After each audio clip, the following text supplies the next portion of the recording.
সুপ্রিয় শিক্ষার্থীরা, আজকের এই ভিডিওতে আমরা জানবো যে তোমাদের যে 24 এবং 25 অর্থবছরের উপবৃত্তি যারা এখনো তোমরা উপবৃত্তি পাওনি তাদের কি বিষয় পানি সেই বিষয়গুলো আমরা দেখব।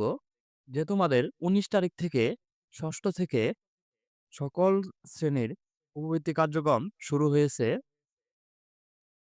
এখানে দেখো যে ষষ্ঠ থেকে দ্বাদশ শ্রেণী উপবৃত্তি সুবিধাভোগী শিক্ষার্থীদের অ্যাকাউন্ট নাম্বারে জুলাইয়ের 24 এবং জানুয়ারি ও জুন 25 কিস্তির উপবৃত্তি বেসরকারি প্রতিষ্ঠানের টিউশন ফি G2P পদ্ধতিতে প্রেরণ করা হবে। উপবৃত্তি সকল শিক্ষার্থী অভিভাবকের সংশ্লিষ্ট অ্যাকাউন্টে বিতরণ করা অর্থ জমা হওয়ার পরপরই উত্তোলন করার জন্য অনুরোধ করা হইল।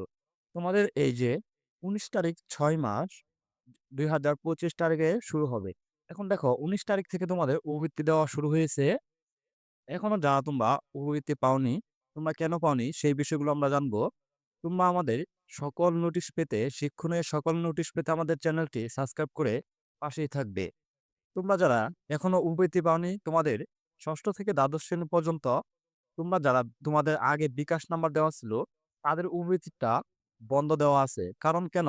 তোমাদের কয়েকদিন আগেই যে নোটিশ ছিল সেই নোটিশে ভালোভাবে বলা ছিল যে সেই নোটিশে বলা ছিল যে তোমাদের যে বিকাশ নাম্বারটি সেটি নগদে রূপান্তর করার জন্য তোমাদের একটি নোটিশ দেওয়া হয়েছিল।